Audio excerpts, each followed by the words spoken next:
a very interesting quote from your guy, your boy, Jim Schwartz today. Next on the Run It Back podcast.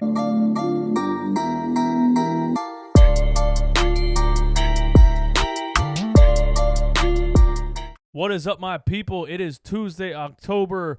I don't know what the date is. This is the Run It Back podcast. This is now a daily show, Monday through Friday, posted at 12 noon every single day, Eastern time. Today's actually a little bit later because I had some things I ran into. My dog had explosive diarrhea at 3 o'clock in the morning. I had to take her to the vet a couple minutes ago, so I'm running a little bit late. But I'm still getting this video out for you. And my dog is fine, in case any of you are wondering. The vet bill is not looking good, but she's fine. Everything's good. Let's get into some of the Philadelphia Eagles news today. Jim Schwartz, like I told you, waits until Tuesday to talk to the media. For some reason, he can't talk to the media after the game. He puts it all on Doug Peterson and the other coaches and players to try to answer the questions that he should be answering after giving up 38 points to the Pittsburgh Steelers, 37.5 points on average to teams above 500 so far this season. And he talked today. And I didn't watch it. I didn't really I actually forgot that he was talking today, but I saw a quote on Twitter. Jim Schwartz said, "I don't handle the roster. I'll leave that up to Howie and Doug." That's what he said. That's what he said. Because everybody's like, how could you put Nate Gary out there on Claypool? How could you do that? It doesn't make sense. You know, why aren't you trying something else? I mean, the guy is as bad as it could possibly get. How much worse could the rookie linebacker we have be? But that's what he said. He said, I don't handle the roster. I'll leave it up to Howie and Doug. I'm thinking that's a slight shot at them. You know, I'm taking the heat here. Everybody's yelling at me. Everybody's yelling at me. Everybody's yelling to fire me. And you guys have me out here with Nate Gary. You guys have me out here with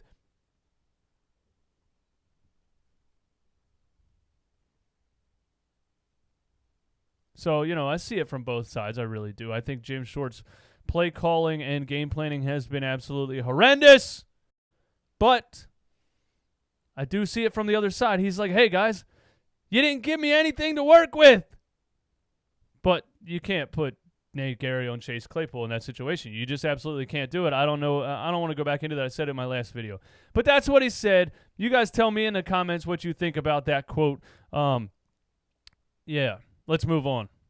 Wentz passer rating when throwing to Travis Fulgham. I saw this yesterday, and it was very interesting because, you know, the bench Carson Wentz people, and Carson Wentz is having the worst year of his career, and Carson Wentz isn't good anymore.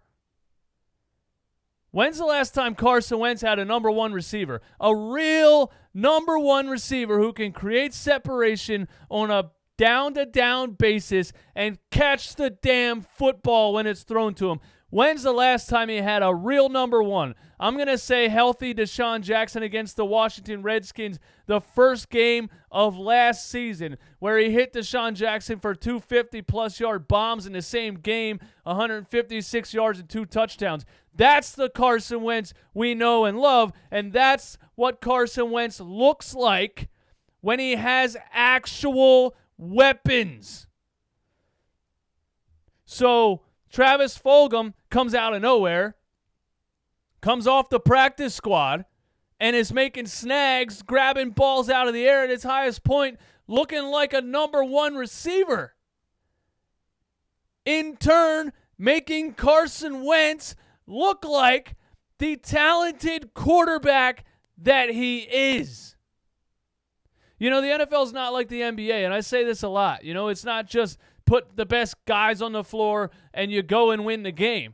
The NFL is an oiled machine. A football team has so many moving parts, you know. Would some of these Hall of Fame quarterbacks be in the Hall of Fame if they were drafted by a shit system with a shit coach and had shit talent around him their whole career. You know? Joe Montana was throwing to Jerry Rice, for crying out loud. You understand what I'm saying? I'm not saying Joe Montana's not great, but you need people to throw. You need good things around you. Come on, man. Look at the Bill Belichick system. Every time Tom Brady left or got hurt, the guy that came in looked almost just as good because of the talent around him and the coaching staff and the system. But anyway, Carson, I forgot to screenshot this, so I'm just going to go Carson Wentz rating Fulgham. That should bring something up here. Top. Carson Wentz has a 156.2 passer rating when targeting Travis Fulgham.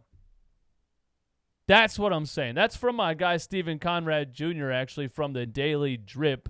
Go ahead and catch his YouTube, and he's on the Philly Pod and all kinds of other things. Stephen Conrad Jr. Shout out to you. I searched that, and you came up first on Twitter. You won. You won Twitter. But yeah, Carson Wentz, 156.2 passer rating when targeting Travis Fulgham. Imagine if he had a true number one receiver. That's all I'm saying. That's all I'm saying. So let me get back to my notes here and what I really wanted to say. What do I think the Eagles receiving corps should be moving forward? Because if we're getting Jalen Reagor back, do I even want to see DeSean Jackson and Alshon Jeffery? Do I even want to see them? I'm over it. I'm over the 34-year-old receivers. You already know this. I'm over these guys playing 2 snaps and pulling an ab muscle or straining a hamstring or, injuring their gray hairs because they're old. I'm over it. I'm ready to see a young wide receiver core. I think we got Travis Fulgham, diamond in the rough.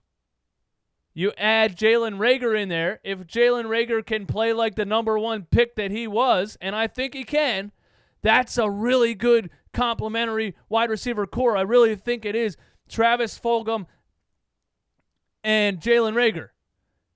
And then you add Greg Ward Jr. in there as the slot guy, the underneath guy, the possession receiver. I think this is a promising young wide receiver core moving forward. I would have loved Howie Roseman to do more, and I'm going to talk about that in a second. But I think this is a decent wide receiver core moving forward, and I think we should just forget about DeSean Jackson and Alshon Jeffery.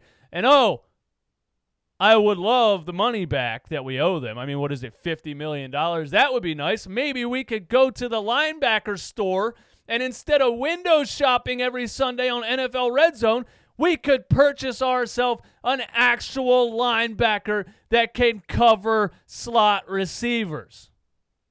Hey, that was a pretty good analogy right off the top of my head. I'm going to give myself credit for that. Listen, I was scrolling my sports app today, Yahoo Sports app. That's just the one I use. I'm used to it. I like it. I like how it works. And I came across this today because I got my ass kicked in fantasy football. And 29 of those points came from DK Metcalf. And I said to myself, wow, DK Metcalf is really kicking ass this year. I wonder what his stats look like. I wonder if he's among the leaders in the NFL, because wouldn't that just be sad and hilarious at the same time that the guy that Howie Roseman completely overlooked to draft J.J. Arcega-Whiteside ends up being one of the best damn receivers in the entire football league? So I went and checked out the stats. The league leaders in receiving yards, and here it is. And actually, this is hilarious because every single receiver I mentioned in my rants, in all of the things that I think Howie Roseman did wrong or receivers that he overlooked, every single receiver I mentioned that we could have had on this Eagles team is in the damn top 10 in receiving yards so far this season. Check it out. The league leader, Allen Robinson. And when Jacksonville wanted to trade him, or he was a free agent, I forget which, I said we should go after Allen Robinson. That dude's a beast. He's leading the league in receiving yards right now. Number 2, DK Metcalf. Number 3, Stephon Diggs. The guy that everybody acted like was a scrub for some reason. The guy that Minnesota was like, yo, we want to trade this guy. And he got traded for like a 4th-round pick. You couldn't get Stephon Diggs? Are you kidding me? Now Josh Allen, 3 or 4 years younger than Carson Wentz, has a number 1 receiver for the next 10 years because the management went out and gave him a weapon. Number 4 is Amari Cooper. Number 5 is DeAndre Hopkins, who was available from the Texans, got traded for a 2nd and a 4th-round pick. DeAndre Hopkins was the best receiver in the league for 3 out of the last 4 seasons. We used our number 1 pick to draft Jalen Reagor, who we don't know if is going to be great or not. We could have just handed that pick to the Texans for DeAndre Hopkins, who is number 5 in the league in receiving yards. Terry McLaurin. Number 7, Robbie Anderson, who was available. Free agency. We had no interest in him. And Justin Jefferson is down there taking 1 pick after Jalen Reagor. I'm not going to say anything about that because I think if Jalen Reagor was healthy, he would probably have about 350 receiving yards so far this season. So one more thing I want to point out about this list. Alvin Kamara, number 11. That's a running back. That's a running back who I sometimes compare Miles Sanders to with his skill set. Miles Sanders should be on this list.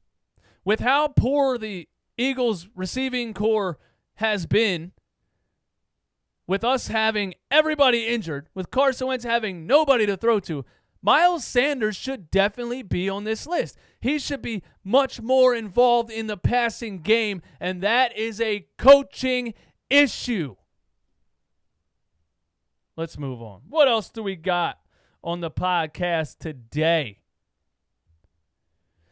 All right, so we got the Baltimore Ravens coming up this Sunday.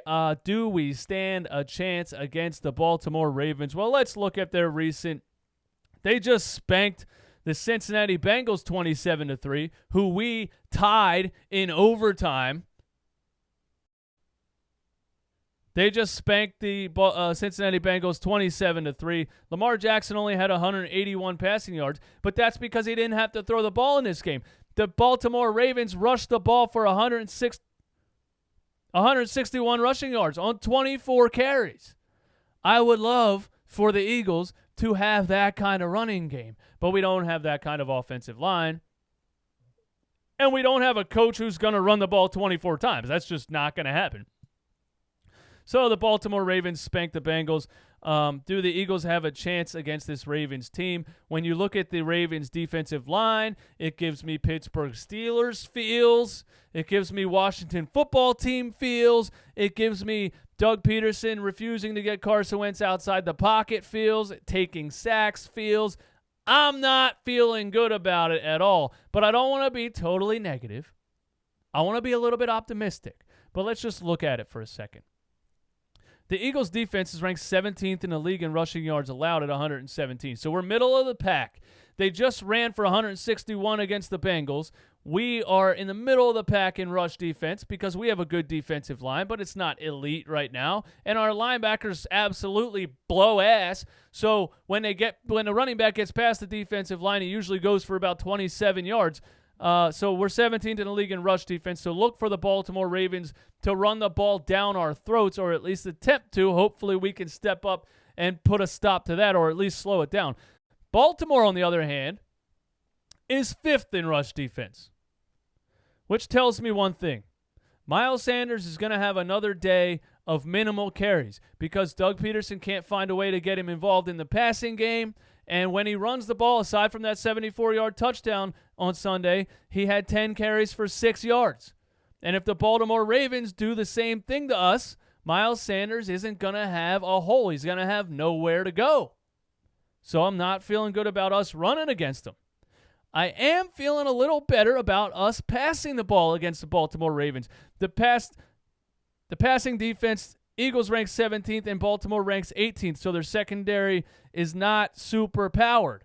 They're a spot behind us on the defensive ranking as far as pass defense goes and yards allowed. So if Travis Fulgham can play the way that he played last Sunday, 10 catches, 150 yards, and a touchdown. Now, I don't expect him to do that. I don't expect a guy to get 10 catches a game. But if he can have 6 catches, if he can have 5 or 6 catches, 70, 80 yards, and a touchdown, that would be nice. If Jalen Reagor can come back, that opens things up even more.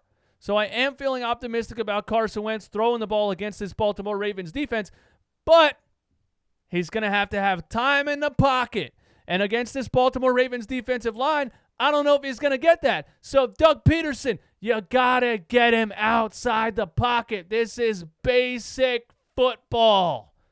I mean, I don't even know how you have a player like Carson Wentz. Everybody knows his skill set. I don't know how you have a player like Carson Wentz and you don't run bootlegs. You don't run any bootlegs. That doesn't make any sense to me. But I'm not going to go into Doug Peterson.